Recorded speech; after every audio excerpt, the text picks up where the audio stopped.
You're asleep, fully out, not stirring, not aware, not able to do a single thing to protect yourself. Now picture where you actually are. Not your bed, not your bedroom with its locked door and its walls. You're on the ground, in the open, wrapped in a few millimeters of tent fabric that wouldn't stop a determined raccoon, let alone anything bigger. And somewhere out past that thin wall, the forest is not empty. Wolves, bears, big cats that can smell you from half a mile away and see perfectly well in total darkness. Animals that could end your night in under 10 seconds, with a strength and speed you have no real answer for, unconscious as you are. By any reasonable measure, you are the easiest kill in that entire ecosystem. Slow, blind in the dark, silent about your surroundings, completely, biologically defenseless. So why doesn't it happen? Why do millions of people fall asleep every year in grizzly country, in wolf territory, in the middle of leopard range, and wake up completely fine almost every single time? Stick with me here, because the answer isn't the one you're expecting. It's not luck. It's not that predators simply aren't hungry that night. It's something much stranger, and it starts with an experiment that flipped an entire field of animal behavior research on its head. A few years ago, researchers set up hidden speakers at a waterhole in South Africa's greater Kruger region. The setup was simple. Wait for an animal to walk close enough.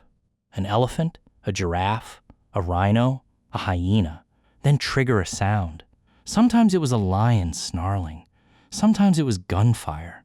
And sometimes it was just a person talking quietly. No shouting. Nothing threatening about it at all.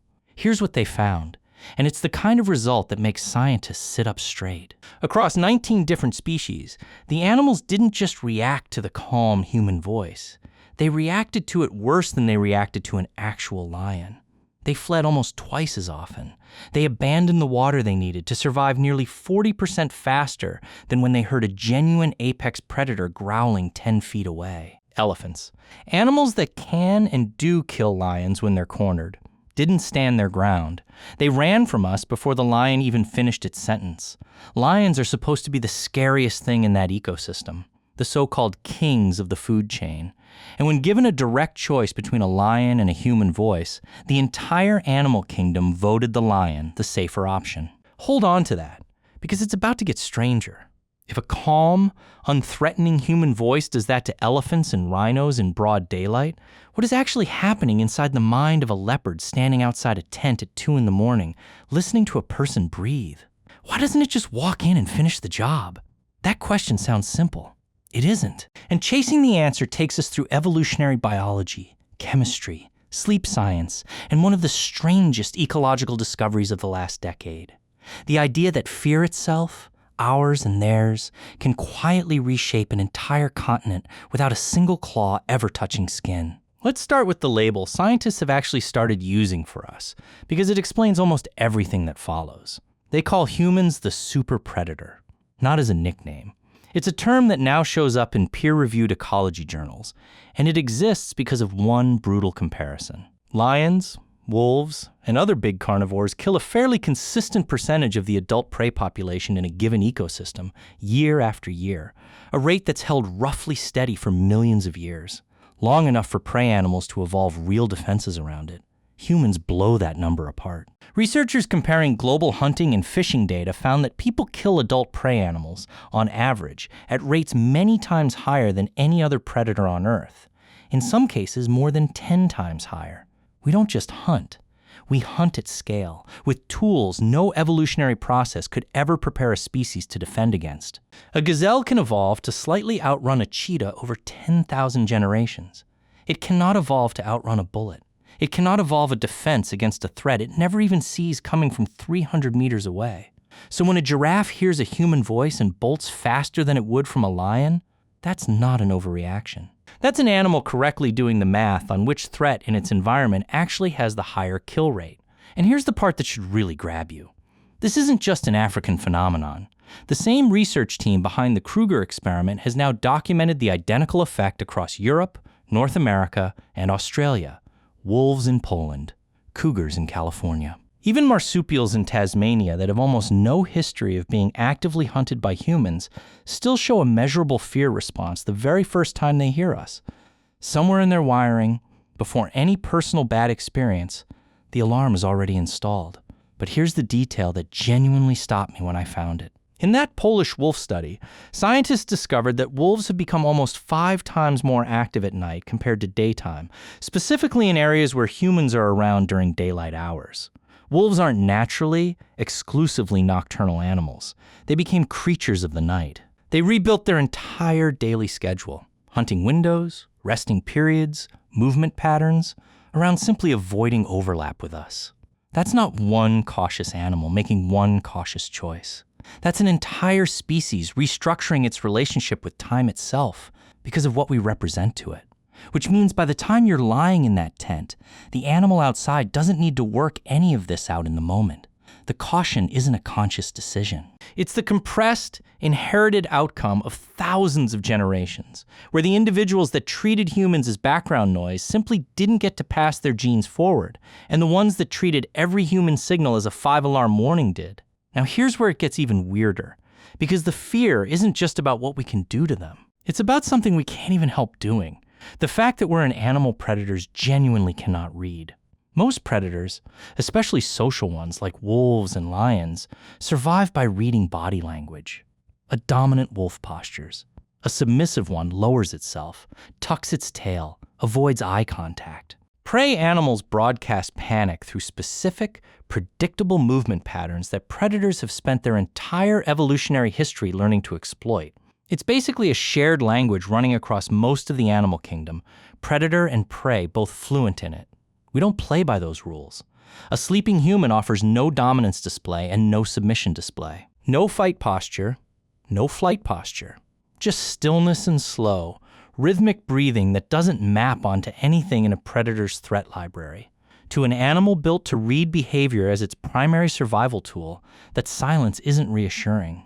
It's unsettling. A creature that gives you nothing to read is a creature you cannot predict, and you don't gamble your life against something unpredictable for a meal you don't even need. Then there's what you smell like, and this is where things get almost uncomfortably specific. Depending on the species, a predator's nose operates somewhere between 10 times and 100,000 times more sensitive than yours. A black bear can pick up food from over a mile away under the right wind. A wolf's nose carries roughly 200 million scent receptors against your 5 or 6 million. These animals aren't smelling a person. They're reading a dense chemical report, line by line, and your report reads like static. You're a walking blend of laundry detergent, sunscreen, synthetic tent, and sleeping bag fibers, whatever you had for dinner, bug spray, and your own personal bacterial signature. None of it maps onto anything in a predator's hardwired prey template. A wolf's hunting instinct isn't a generic chase anything that moves switch. It's narrowly calibrated, shaped over millions of years to recognize the scent, sound, and movement of deer, elk, and moose. You're off the map entirely. And off the map is not exciting to a predator. It's a reason to keep walking. And then there's fire. Quite possibly the single most effective animal deterrent our species has ever stumbled into. Almost every land animal alive carries an innate, unlearned fear of flame. It's not something they figure out through trial and error. Animals raised in captivity that have never once seen a real fire will still show avoidance behavior just at the smell of smoke. A response that universal and that automatic usually only exists for threats that have been shaping survival outcomes across an enormous stretch of evolutionary time. And fire has been doing exactly that since long before modern humans existed. We started controlling fire well over 1 million years ago, and the moment we did, sleeping near a flame stopped being just about warmth. It became a signal broadcast straight into the darkness, one that every fire-fearing animal within smelling distance understood instantly, without ever needing to be taught. Something is here that controls the one thing my ancestors always learned to run from. We didn't need to understand why it worked. We just needed to keep it burning. Now let's tear down a myth Hollywood has been feeding us for decades. The idea of predators as reckless, opportunistic killers ready to swing at anything within reach. It's the exact opposite of true. Large carnivores are some of the most risk-averse animals on the planet because in the wild, they have to be. There's no vet clinic out there. A broken jaw, a torn leg, a damaged eye from one badly misjudged attack can mean a slow decline towards starvation weeks later. Every potential meal gets weighed against that risk, instinctively, before an attack ever happens. A sleeping human fails that calculation on almost every count. We're unfamiliar. A predator has watched deer stumble and bolt in predictable ways thousands of times and has no comparable experience bank for how a human might react if startled. We're also standing up, deceptively large. Walking upright by default isn't just a locomotion style. Researchers who study animal body language point out that bipedal posture reads to most species as an inherent size and dominance display, the same way a bear rearing up or a gorilla standing tall functions as a warning rather than an invitation. And underneath unfamiliarity and size sits the simplest factor of all, opportunity cost. If there's a deer nearby that fits the template perfectly, that a predator has hunted 1,000 times before, why gamble on the strange, unpredictable, faintly threatening shape lying motionless in a tent?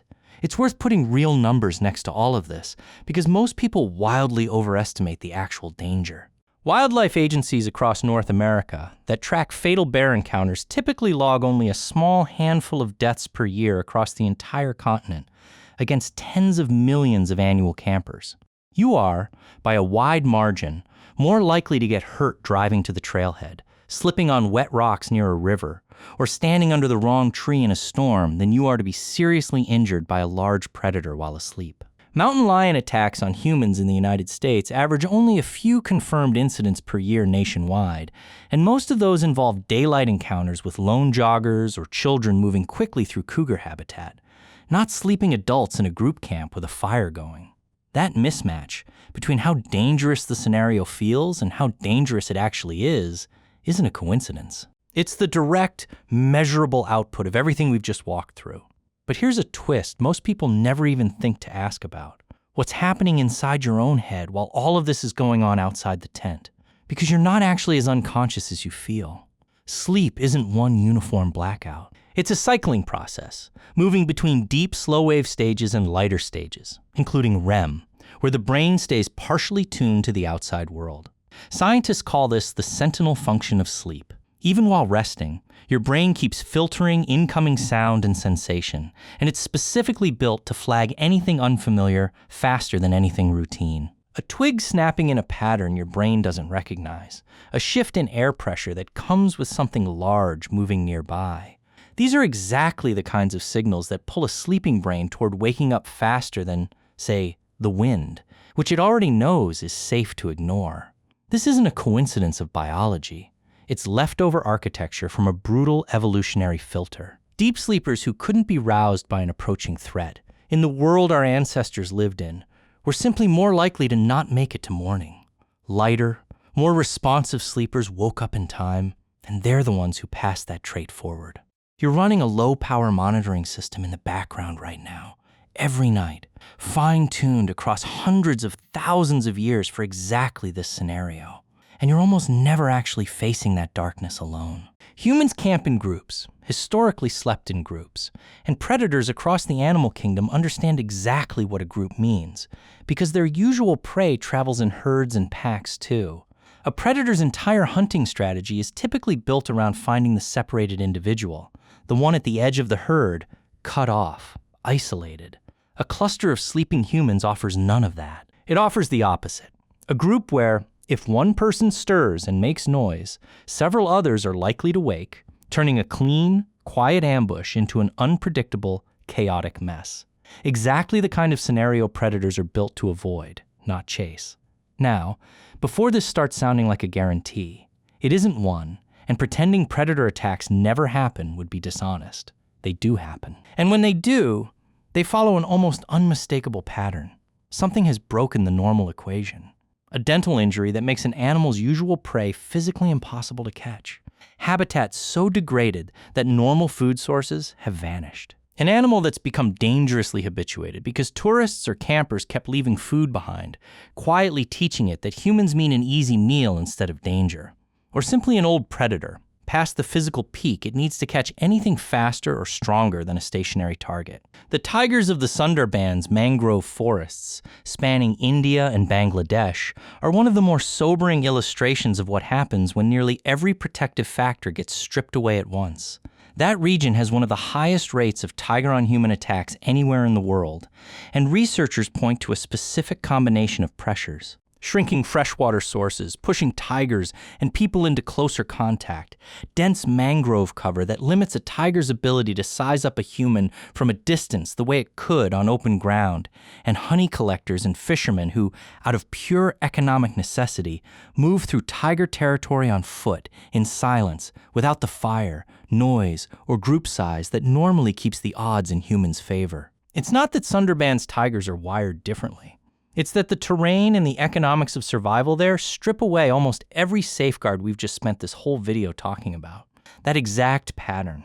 Habitat pressure, prey, scarcity, injury, habituation shows up again and again in documented predator attacks worldwide. And honestly, it's the exception that proves the rule. Under normal, healthy ecological conditions, with the predator uninjured and humans not having accidentally taught it, we're a food source. The fear response wins almost every single time. Here's the part that genuinely surprised even the scientists who first noticed it, though. This fear we generate doesn't stay contained to us. It leaks outward through entire ecosystems, like a signal with no off switch. When large predators start avoiding zones of high human activity, the prey species in those same zones catch a break from predation pressure, and their numbers can climb, reshaping the vegetation around them through heavier grazing. Meanwhile, smaller predators, foxes, and in some regions, raccoons or possums, also tend to pull back near humans, which can loosen the natural check they normally hold over rodent and small mammal populations. Researchers studying this effect in Australia recently found the same wariness even in native marsupials with almost no history of being actively hunted by humans, alongside introduced deer species, both groups showing a measurable, innate flinch at the mere sound of a human voice. In some populations, this fear doesn't even look like something learned through direct hunting pressure. It looks closer to a default setting, a baseline caution installed toward an unfamiliar, clearly formidable animal before a single bad encounter ever happens. Which means that little jolt of unease you feel lying in a tent, listening to the forest breathe around you in the dark, is really a two-way mirror. You're afraid of what's out there. But statistically, overwhelmingly, what's out there is far more afraid of you. Afraid at a level that reshapes where it sleeps, when it hunts, how it moves through its own home range, all built on an inherited memory of exactly how dangerous your species has been for a very, very long time. So the next time that nervous energy creeps in right before you fall asleep outdoors, you can let it exist without needing it to make sense. It's an old instinct, still doing its old job, in a situation where the actual danger has quietly, thoroughly reversed itself. Think about what that really means, though. Somewhere out past the edge of the firelight, an animal that could end you in seconds if it wanted to is instead making a calculated decision to leave you alone. Not out of kindness, not because it likes you, but because an unbroken chain of its own ancestors learned, generation after generation, the hard way, that creatures like you simply aren't worth the risk. That's not a comforting bedtime story. It's closer to a peace treaty nobody ever formally signed, held together by nothing but instinct, memory, and the flicker of a small fire. The thing moving through the dark outside your tent right now almost certainly already knows exactly what you are. And it already decided, long before it got anywhere near you, that finding out the hard way just isn't worth it.